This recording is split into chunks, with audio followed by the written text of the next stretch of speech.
Hi, this is the answer key video for the Harmony 2 final project.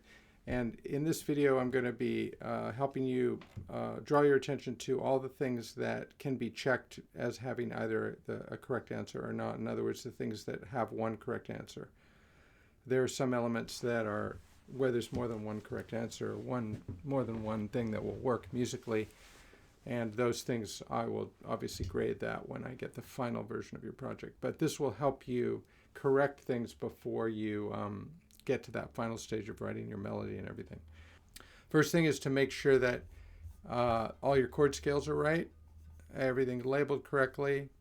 Look at this very carefully, double and triple check your part. And a big notice here is that everything is done with a key signature. So, but we're using a lot of harmony that has non-diatonic notes and elements in it. Like secondary dominants will always have one non-diatonic note in them. Modal interchange chords will always have at least one non-diatonic note in them. So there's going to be a lot of, in any chord that's not diatonic, you've got to be on the lookout for accidentals. You got to make sure that you have spelled the chord and the scale correctly so that you're getting the right notes. So just be hyper alert of your chord scale, of your key signature, and what are the correct notes in relation to that. There is one chord that was not on your original template, which is the flat 2 major 7. We talked about it in class.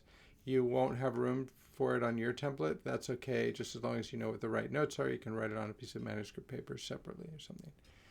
I already talked about how to do the chord scales, but I'll just do a quick reminder here. Diatonic chords are 100% diatonic chord scales, but they're the notes of A major, but starting on the root of the chord. So that's the notes of A major starting on the root A. This is the notes of A major starting on the root F sharp, which gives you the Aeolian mode. I'll go over the names in a minute. This is the notes of A major starting on D. That gives you the Lydian mode. And that's it. Those are the diatonic ones. And you can see there's no accidentals on those chord scales. The rest will have accidentals.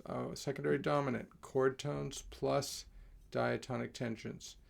So the chord tones are what is going to have an accidental, one of them, but the tensions will not have any accidentals because they will be diatonic. Here's another example, 5704. Then modal interchange chords may have a lot of accidentals because their notes are coming from the parallel scale that they're borrowed from. And the chord scale for 4 minor is Dorian. The chord scale for any modal interchange major 7 is Lydian. A quick way to write these scales to make sure you get the right notes is Dorian is chord tones plus the non-chord tones spell a minor triad a whole step above the root of the chord. So D Dorian is really D minor 7 plus an E minor triad to give you your non-chord tones. Similar thing for Lydian. Lydian is the chord tones, in this case F major. Right, got to make sure you have an F natural there, got to make sure you have a C natural there. F major 7, right? Plus a major triad a whole step above the root of the chord. So this was the chord tones plus a minor triad. This is a chord tones plus a major triad, G major, G, B natural, D natural. Same thing for any major 7 Lydian chord. So flat 2 major 7, the notes of B flat major 7 plus a major triad up a whole step, which is C major, and you can see there's our non-chord tones spelling a C major. And that will automatically give you the correct notes for that chord scale, which of course is 1, T9, 3, sharp 11, 5, T13, 7. In Dorian, it's 1, T9, flat 3, T11, 5, T13, flat 7. So that's just a quick reminder about the chord scales. So you can see all the names. Of course, all secondary dominants use some form of mixo scale, but the standard mixo is T9 and T13. So when it's different from that, we conclude the tensions in the name. So this is mixo flat 9, sharp 9, flat 13.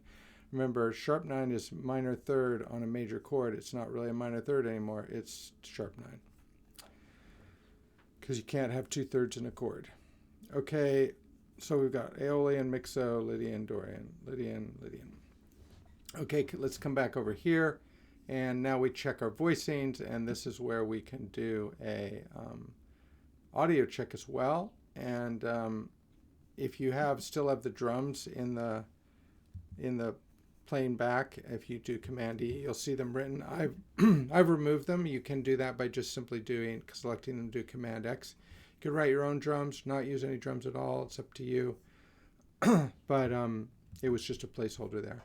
Anyway, there's this really helpful shortcut that I talked about in a previous video, but I'll remind you, which is when you're in Finale and you click on this little arrow selection tool here, you can play back selectively by holding down Option and Spacebar on your computer, and Finale will play back wherever your cursor is. So that way you can sort of see, is this sounding okay? One of the big mistakes people often make, again, is forgetting about accidentals in their voicings or in their bass notes. It's an F major 7, must have an F natural in it. So B flat chord must have a B flat. So again, key signature awareness is huge. So you got to make sure all your chords are spelled correctly. And then you have to go through and do your tension substitution, which I've already done here, but just to remind you, that's the root. And what you do is you go through and you check if there's an available 9 in the chord scale. And if there is, you take your root and you turn it into a 9. And the way you do that is by clicking on the chord and then using Command arrow to go through the chord and select the note you want, then let go of Command and use the arrow to move it to a 9. So I did that here. This was originally a C sharp. Now it's become an available flat 9 right there. Over here, we have an available 9, a G sharp, as you can see. On the related to, we use Dorian. I didn't ask you to write out a Dorian chord scale, but hopefully you can figure out that a major 9 on a related to E minor is F sharp. And so that's what's there, 9 for 1. And then on the A7, it does have an available 9 again, so it comes a B. On the D major 7, there's an available 9, which is the note E. On D minor 7, there's an E natural. On F major 7, there's a G natural. Be careful that it's a G natural, not a G sharp. If it's a G sharp, it'll sound really dissonant. So it's got to be a G natural, right? You can see over here, G natural, Lydian chord scale. And then here on the B flat major 7, there's a available 9 C natural. Okay, and available 9 again. And the next thing is, we forgot our dominant arrow. If you didn't do that yet, use this expression tool here to put in your arrow, and you can double click and see it under Roman numerals. It'll be down there somewhere. There it is. And you can also set a shortcut for it by selecting it and doing Shift plus something like Shift plus A for arrow or something like that. But you could just find it there. And anywhere that there's a dominant chord proceeding down a perfect fifth, you need that arrow. There we go. Okay, now it's ready to do the melody. Now, the melody, I'm not giving you any particular requirements, really super specific, but I am saying, I'm encouraging you to manipulate your motive as shown in class with concepts of repetition, diatonic sequence, inversion, retrograde or retrograde inversion, interval expansion, and contraction. Now, if there's some of those you're not clear on, just use the ones you are clear on. Right, so say I wanted to use this again, right? I could just input the same exact notes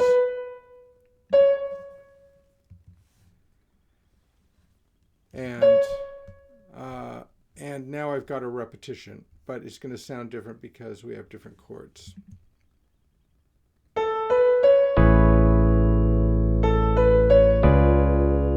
Okay, that's one option.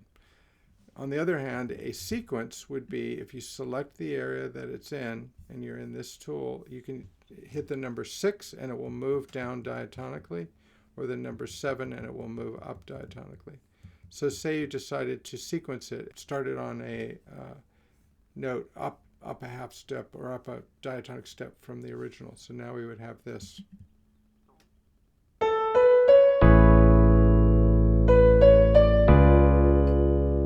Okay, Now you can experiment, whatever. So that would be an example of using a sequence. All right, so we decided to use an inversion next. Well, again, take your idea, but do the opposite intervals. So instead of up a second, tie, it'll be down a second, tie. So I'm going to take an eighth note, and I'm keeping the same rhythm for now. So I'm going to put in that first eighth note there as a rest, and then I'm going to go down, and I could start on the same note here, or I could start on a different note, right? Let's see what it sounds like if I start on the same note, and I invert it, tying over, and I'm making sure that my notes that are being emphasized, my long duration notes, are available tensions. So I'm making sure, oh yeah, G sharp, yep, it's an available tension. So let's see what this sounds like.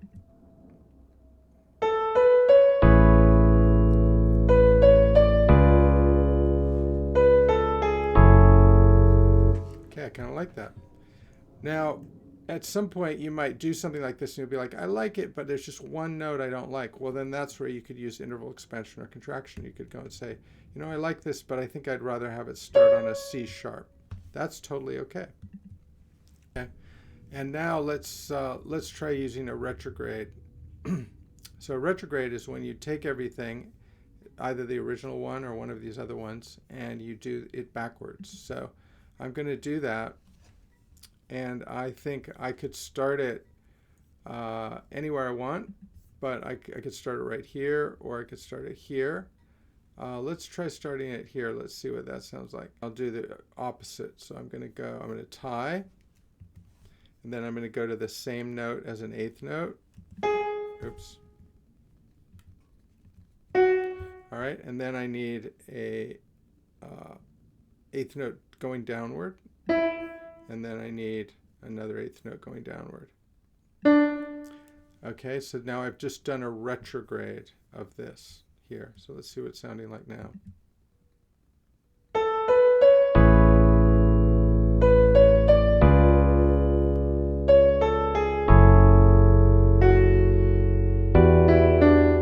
Okay, now at this point that kind of works, but I feel like I'm hearing that I want to have a little more activity here. I don't want it just to end like that abruptly.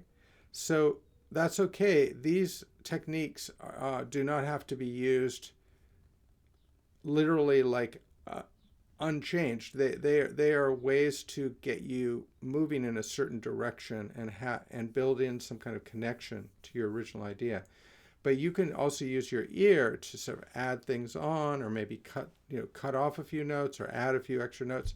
So that's what I'm hearing there. Is I hear like I want to have a longer phrase. So I'm going to use my retrograde, but I'm going to carry on and put in a few extra notes here. Let's go to that A. Okay, kind of like that. All right, and now I can carry on the process. Now I could take, I could do another retrograde, or I could go back to do another inversion, maybe sequence this inversion. I could take this idea and do an inversion or whatever. But the point is the whole melody is being written in relation to the original idea with these techniques being employed. That's the idea. But there's literally hundreds of good melodies you could write with those techniques here. Just be ultra careful about keeping your notes correct according to the chord scale, like that mistake I made there, and I had a G sharp, but of course this has got a G natural in it. You can see it right there, and G natural, there it is. So if something sounds weird, it's because you probably made a mistake with your accidentals. All right, so that's it, and let me know if you still have some questions.